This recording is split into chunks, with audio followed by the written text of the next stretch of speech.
ഇത് നമ്മൾ ഒരു സ്നാക്ക് റെസിപ്പി ആയിട്ട് ചെയ്യാൻ വേണ്ടിയിട്ട് പോകുന്നത്. അപ്പോൾ കഴിഞ്ഞ ദിവസം നമ്മൾ ചെയ്തിട്ടുണ്ടായിരുന്ന ഒരു സ്നാക്ക് റെസിപ്പി തന്നെയാണ് ചെയ്തിട്ടുണ്ടായിരുന്നത്. അത് ഗോതമ്പ് പൊടി വെച്ചിട്ട് ഉള്ളിൽ മുട്ടയുടെ ഫില്ലിംഗ് ഒക്കെ വെച്ചിട്ട് ഭയങ്കര സിമ്പിളായിട്ട് റെഡി ആക്കിയിട്ട് എടുക്കുന്ന നല്ല മുരിഞ്ഞ ഒരു പപ്സിൻ്റെ ഒക്കെ പോലെ ഇരിക്കും. പക്ഷെ പപ്സ് ഉണ്ടാക്കണ പോലെ പാടൊന്നുമില്ല, ഒട്ടും പാടില്ല. ഇത് റെഡി ആക്കിയിട്ട് എടുക്കാൻ വേണ്ടിയിട്ട് ഭയങ്കര സിമ്പിളാണ്. അപ്പോൾ നിങ്ങളെ വീഡിയോ കാണാത്തവരുണ്ടെന്ന് വെച്ചാൽ ആ വീഡിയോ കൂടിയിട്ട് കാണാൻ വേണ്ടിയിട്ട് മറക്കരുത്. അപ്പോൾ ഇന്ന് ഞാൻ വന്നേക്കുന്നത് അതേപോലെ തന്നെ ഭയങ്കര സിമ്പിളായിട്ട് റെഡി ആക്കിയിട്ട് എടുക്കുന്ന ഒരു സ്നാക്ക് റെസിപ്പി ആയിട്ടാണ് വന്നേക്കുന്നത്. അപ്പോൾ ഇത് നമ്മൾ റെഡി ആക്കിയിട്ട് എടുക്കുന്നത്, ഇതിൻ്റെ ഉള്ളിൽ നമ്മൾ ഫില്ലിംഗ് ആയിട്ട് വെക്കുന്നത് ഏത്തപ്പഴമാണ് വെക്കുന്നത്. ഇതും റെഡി ആക്കിയിട്ട് എടുക്കാൻ വേണ്ടിയിട്ട് ഒട്ടും പാടില്ല. നമ്മുടെ വീട്ടിലുള്ള സാധനങ്ങളൊക്കെ വെച്ചിട്ട് ഭയങ്കര പെട്ടെന്ന് തന്നെ നമുക്ക് റെഡി ആക്കിയിട്ട് എടുക്കാം. ഇത് റെഡിയാക്കാൻ വേണ്ടിയിട്ട് 1 കപ്പ് മൈദപ്പൊടി എടുത്തിട്ടുണ്ട്. പിന്നെ 3 ടേബിൾ സ്പൂൺ കസ്റ്റാർഡ് പൗഡർ. അതിപ്പോൾ ഫ്ലേവർ ഉള്ളതോ ഫ്ലേവർ ഇല്ലാത്തതോ ഏതായിരുന്നാലും കുഴപ്പമില്ല. ഞാനിവിടെ വാനില ഫ്ലേവർ ഉള്ളതായിട്ട് എടുത്തേക്കുന്നത്.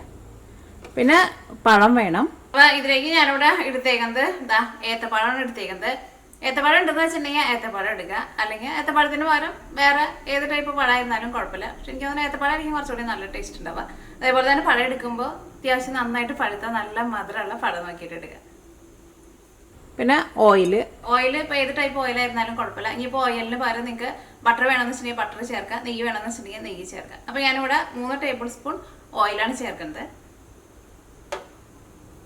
പിന്നെ അതിലേക്ക് മധുരത്തിന് വേണ്ടിയിട്ട് കുറച്ച് പഞ്ചസാരയും ചേർക്കും. പിന്നെ കുഴച്ചെടുക്കാൻ വേണ്ടിയിട്ട് ആവശ്യത്തിന് വെള്ളവും ഉപ്പും. അപ്പോൾ ഇത്രയും സാധനങ്ങൾ മാത്രമേ നമുക്ക് ആവശ്യമുള്ളൂ. അപ്പോൾ നമുക്ക് ഇതിൻ്റെ മിക്സിങ് നമുക്ക് റെഡിയാക്കാം. അപ്പോൾ 1 കപ്പ് മൈദപ്പൊടി,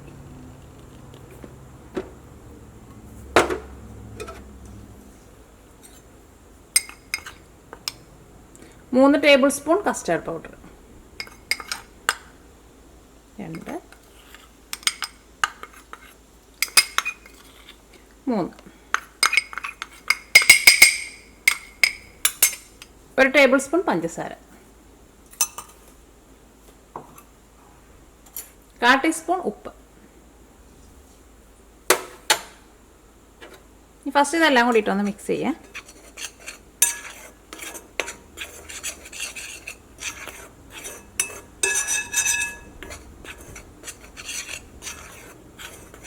ഇനി ഇതിലേക്ക് ഓയിൽ, നിങ്ങൾക്ക് ഇഷ്ടമുള്ള ഓയിൽ ചേർക്കാം, അല്ലെങ്കിൽ ഓയിലിന് പകരം ബട്ടർ അല്ലെങ്കിൽ നെയ്യ് വേണമെന്ന് വെച്ചിട്ടുണ്ടെങ്കിൽ അത് ചേർക്കാം.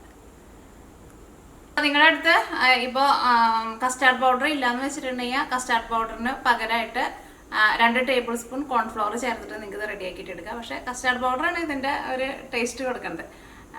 കസ്റ്റാർഡ് പൗഡർ ഉണ്ടെന്ന് വെച്ചിട്ടുണ്ടെങ്കിൽ അത് തന്നെ വെച്ചിട്ട് ചെയ്യണം. ഇല്ലയെന്ന് വെച്ചിട്ടുണ്ടെങ്കിൽ കോൺഫ്ലവർ വെച്ചിട്ട് റെഡി ആക്കിയിട്ട് എടുക്കാം. 3,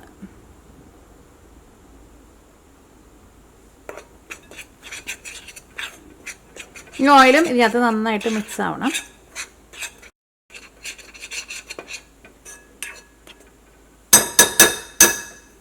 ഈ കൈ കൊണ്ട് ഒന്നുകൂടി നന്നായിട്ടൊന്ന് മിക്സ് ചെയ്തിട്ടെടുക്കുക.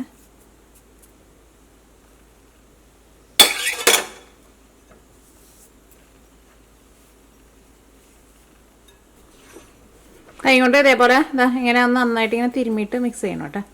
അപ്പോൾ ഈ ഓയിൽ ഇത് ഈ പൊടിയുടെ എല്ലായിടത്തും ഇങ്ങനെ ആവാം. ഈ ഇലയ്ക്ക് നമുക്ക് കുറേശ്ശെ വെള്ളം ഒഴിച്ചിട്ട് നമ്മൾ ചപ്പാത്തിക്ക് കുഴച്ചിട്ട് എടുക്കില്ലേ, അതേപോലെ കുഴച്ചിട്ടെടുക്കുക. സാധാരണ വെള്ളം ചേർത്താൽ മതി കേട്ടോ. ചൂടുള്ള വെള്ളം ചേർക്കണ്ട, ചൂടുള്ള വെള്ളം ചേർക്കണ്ട. വെള്ളം ചേർക്കുമ്പോഴായിരുന്നാലും കുറേശ്ശെ വെള്ളം ഒഴിച്ചിട്ട് നമ്മൾ ആ മൈദപ്പൊടി എടുത്തിരുന്ന ആ കപ്പിൽ ഒരു 1/4 കപ്പിൻ്റെ അടുത്ത് വെള്ളം നമുക്ക് ആവശ്യമുണ്ടാവുള്ളൂ. അവർ ഏകദേശം അളവ് പറഞ്ഞതാണ്. അപ്പോൾ അതനുസരിച്ചിട്ട് വെള്ളം ചേർത്തിട്ട് നല്ല സോഫ്റ്റായിട്ട് നമുക്ക് കുഴച്ചിട്ടെടുക്കാം.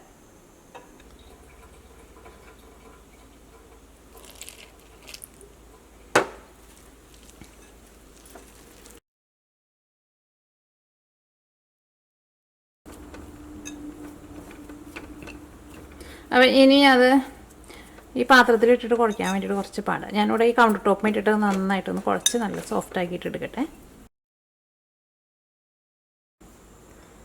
ഇതിപ്പോൾ നല്ല സോഫ്റ്റായിട്ട് കുഴച്ചെടുത്തിട്ടുണ്ട്.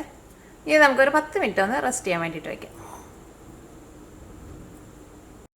ഇതിലേക്ക് ഫില്ലിംഗ് ആയിട്ട് വയ്ക്കുന്നത് ഏത്തപ്പഴമാണല്ലോ വയ്ക്കുന്നത്. അപ്പോൾ ഏത്തപ്പഴം എടുക്കുക.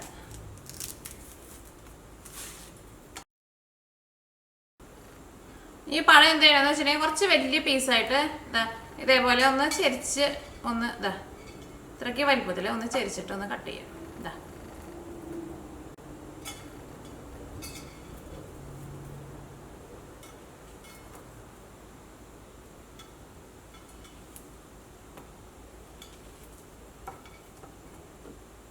അപ്പോൾ ആ പഴം ഇതാ ഇവിടെ ഒരെണ്ണോടി ഇരിക്കുന്നുണ്ട്. അപ്പോൾ നമുക്ക് ആവശ്യം വരാമെന്ന് വെച്ചിട്ടുണ്ടെങ്കിൽ അതനുസരിച്ചിട്ട് കട്ട് ചെയ്തിട്ട് എടുക്കുക. അപ്പോൾ എടുക്കുമ്പോൾ അതാ നോക്കിക്കേ ഇതേപോലെ ഇങ്ങനെ കുറച്ച് വലിയ പീസായിട്ട് വേണം കേട്ടോ കട്ട് ചെയ്യാൻ വേണ്ടിയിട്ട്. കട്ട് ചെയ്യുമ്പോൾ ഇതേപോലെ ഒന്ന് ചരിച്ചിട്ട് വേണം കട്ട് ചെയ്യാൻ വേണ്ടിയിട്ട്.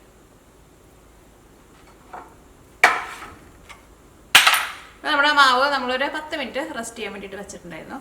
ഇതിൽ നിന്ന് ഓരോ ചെറിയ ഉരുളയാക്കിയിട്ട് എടുത്തിട്ട്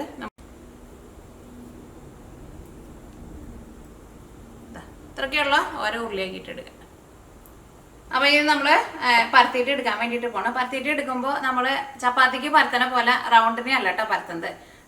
നീളത്തിൽ നല്ല കനം കുറച്ചിട്ട് വേണം പരത്തിയിട്ട് എടുക്കാൻ വേണ്ടിയിട്ട്. പിന്നെ പരത്താൻ പോണതിന് മുമ്പ് നമ്മൾ ഈ ബോളിൻ്റെ എല്ലാ സൈഡിലും കുറച്ച് ഓയിലും തൂത്ത് കൊടുക്കണം. അല്ലെങ്കിൽ ചിലപ്പോൾ നമ്മൾ പരത്തി കഴിയുമ്പോൾ ചിലപ്പോൾ നമുക്ക് എടുക്കാൻ വേണ്ടിയിട്ട് ചിലപ്പോൾ കുറച്ച് പാടായിരിക്കും. അപ്പോൾ ഇത് നമുക്ക് പരത്തിയെടുക്കാം.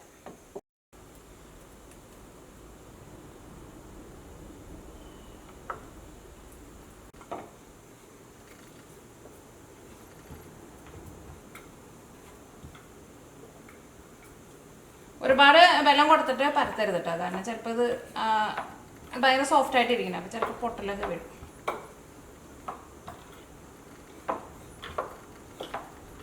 ഇതേപോലെ ഒരു നീളത്തിലുള്ള ഒരു ഷീറ്റായിട്ട് പരത്തിയിട്ട്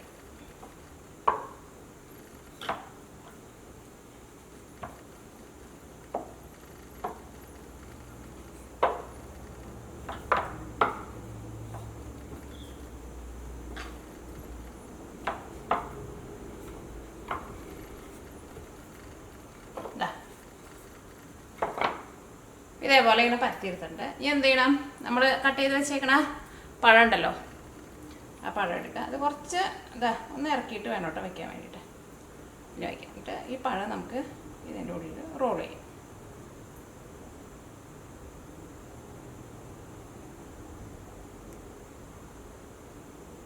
പിന്നെ അവസാനം എത്തുമ്പോൾ ഒന്ന് ചെരിച്ചു കൊണ്ടുപോകട്ടെ.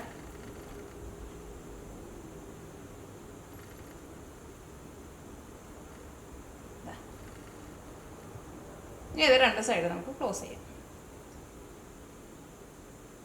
കൂടുതൽ വരണുണ്ടെന്ന് വെച്ചിട്ടുണ്ടെങ്കിൽ മാറ്റിക്കോ.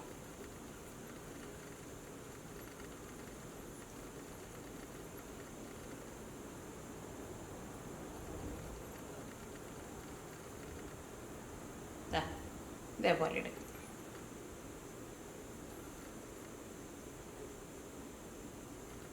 അപ്പോൾ ഈ ബാക്കിയുള്ളത് എല്ലാവരും നമുക്ക് ഇതേപോലെ റെഡി ആക്കിയിട്ട് എടുക്കാം. നമ്മൾ ഈ കട്ട് ചെയ്തേക്കുന്നുണ്ടല്ലോ ഇത് കളയണ്ട കേട്ടോ. ഇനി ഇത് നമ്മൾ ബാക്കിയുള്ള ഉരുള ഉണ്ടാക്കുമ്പോൾ അതിൻ്റെ കൂടെ വെച്ചിട്ട് പരത്താട്ടോ. അപ്പോൾ നമ്മളിപ്പോൾ അതാ ഒരു 6 ഉണ്ടാക്കിയിട്ടുണ്ട്. ഇനിയും കുറച്ചും കൂടി മാവ് ബാക്കിയുണ്ട് കേട്ടോ. അപ്പോൾ നമ്മുടെ എടുത്തിരുന്ന പഴം കഴിഞ്ഞു, ഒരു പഴം കഴിഞ്ഞു. അപ്പോൾ പഴം നിങ്ങൾ അതനുസരിച്ചിട്ട് എടുക്കണം കേട്ടോ. അടുത്ത പഴം എടുക്കട്ടെ. അപ്പോൾ അങ്ങനെ നമ്മൾ ഇതെല്ലാം നമ്മൾ പഴത്തിൻ്റെ ഫില്ലിങ് വെച്ചിട്ട് ഇതേപോലെ ഇങ്ങനെ റോൾ ചെയ്തെടുത്തിട്ടുണ്ട്. അപ്പോൾ നമ്മൾ ഇതിലേക്ക് ഞാനിവിടെ എടുത്തിരുന്നത് അത്യാവശ്യം വലിയ ഏത്തപ്പഴമായിരുന്നു. ഒരു 1.5 ഏത്തപ്പഴം എടുത്തിട്ടുണ്ട്.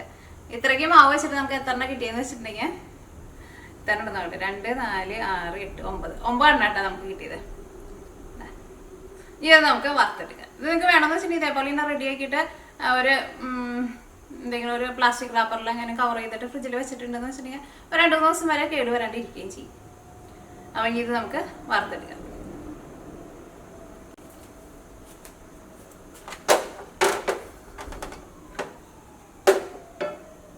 നാട്ടിലേക്ക് ആകുമ്പോൾ നല്ല എന്താ പറയുക, നല്ല നാടൻ ഏത്തപ്പഴം കിട്ടുമല്ലോ, അതിന് കുറച്ചും കൂടി നല്ല മധുരം ഉണ്ടാവും. ഇവിടുത്തെ പഴത്തിന് മധുരം ഉണ്ട് കേട്ടോ. ഇവിടെ സമ്മറിലൊക്കെ ആകുമ്പോൾ പഴം കുറച്ചും കൂടി നമുക്ക് പെട്ടെന്ന് പഴുത്ത് കിട്ടും. വിൻ്ററിലേക്ക് നമ്മൾ പഴം വാങ്ങിച്ച് വെച്ചിട്ടുണ്ടെന്ന് വെച്ചിട്ടുണ്ടെങ്കിൽ മിക്കപ്പോഴും പഴുക്കില്ല, അതിങ്ങനെ കല്ലച്ച പോലെ ഇരിക്കും. പക്ഷേ ഈ പഴം നല്ല മധുരം ഉണ്ടായി. ഇതവിടെ ഒരു പഴം കൂടി ഇരിക്കുന്നുണ്ട്. ഇവിടെ ഇതേപോലെ നമ്മൾ ഏത്തപ്പഴം നമുക്കിവിടെ അമേരിക്കൻ കടയിൽ നിന്നൊക്കെ ഏത്തപ്പഴം വാങ്ങാൻ വേണ്ടിയിട്ട് കിട്ടും. നമ്മുടെ നാട്ടിലുള്ളവർ മാത്രമല്ല കഴിക്കുന്നത്, വേറെ പല രാജ്യങ്ങളിലുള്ളവരും ഏത്തപ്പഴം കഴിക്കും. ഇവിടെ ഒരു സമയത്തും ഈ പഴമൊക്കെ ഇങ്ങനെ തൂക്കം നോക്കിയിട്ടല്ല, ഏത് കടയിൽ നമ്മൾ പോയാലും എണ്ണത്തിനാണ് പൈസ എടുക്കുക, പഴത്തിനൊക്കെ. അപ്പോൾ ഇത് വറുത്തെടുക്കാനുള്ള ഓയിൽ നന്നായിട്ട് ചൂടായിട്ടുണ്ട്. ഓയിൽ നന്നായിട്ട് ചൂടായി കഴിയുമ്പോൾ പിന്നെ ഒരു മീഡിയം ഫ്ലെയിമിൽ വയ്ക്കാം. ഇത് നമുക്ക് ഓരോന്നായിട്ട് ഇതിലേക്ക് ഇടാം. തീ ഒരുപാട് കൂട്ടി വയ്ക്കരുത് കേട്ടോ, കാരണം നമുക്ക് ഇതിൻ്റെ ഉള്ളിൽ ആ പഴവും കൂട്ടിയിട്ട് നമുക്ക് നന്നായിട്ടൊന്ന് വെന്ത് കിട്ടണം. അപ്പോഴായിരിക്കുമല്ലോ കഴിക്കാൻ വേണ്ടിയിട്ട് നല്ല ടേസ്റ്റ് ഉണ്ടാവുക. ഒറ്റയടിക്ക് അങ്ങോട്ട് തീ ഭയങ്കരമായിട്ട് കൂട്ടി വെച്ചിട്ട് പെട്ടെന്ന് അങ്ങോട്ട് മൊരിയിച്ചിട്ട് എടുക്കരുത്.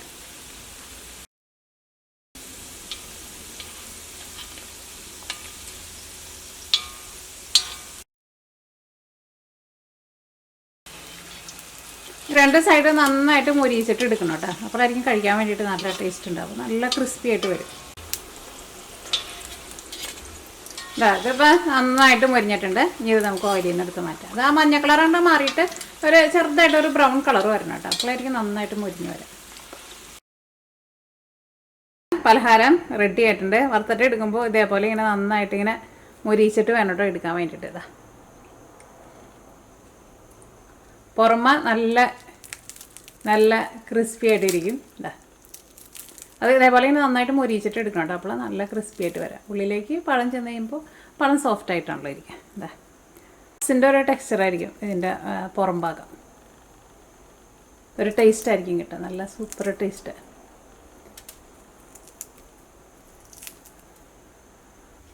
അങ്ങനെ നമ്മുടെ പലഹാരം റെഡി ആയിട്ടുണ്ട്. നല്ല മണം വരുന്നുണ്ട്. നമ്മളിതിലേക്ക് കസ്റ്റാർഡ് പൗഡർ ചേർത്തിട്ടുണ്ടായിരുന്നല്ലോ. പിന്നെ ഇത് വാനില ഫ്ലേവറിൻ്റെ ആയിരുന്നല്ലോ. അപ്പോൾ അതുകൊണ്ട് തന്നെ നല്ലൊരു കേക്കിൻ്റെ ഒക്കെ ഒരു മണം വരുന്നുണ്ട്. അപ്പോൾ നിങ്ങൾ ട്രൈ ചെയ്ത് നോക്കിയിട്ട് ഫീഡ്ബാക്ക് പറയാൻ വേണ്ടിയിട്ട് മറക്കരുത് കേട്ടോ. അപ്പോൾ ഇത് നമുക്ക് നാളെ വേറൊരു പുതിയ റെസിപ്പി ആയിട്ട് വരാം.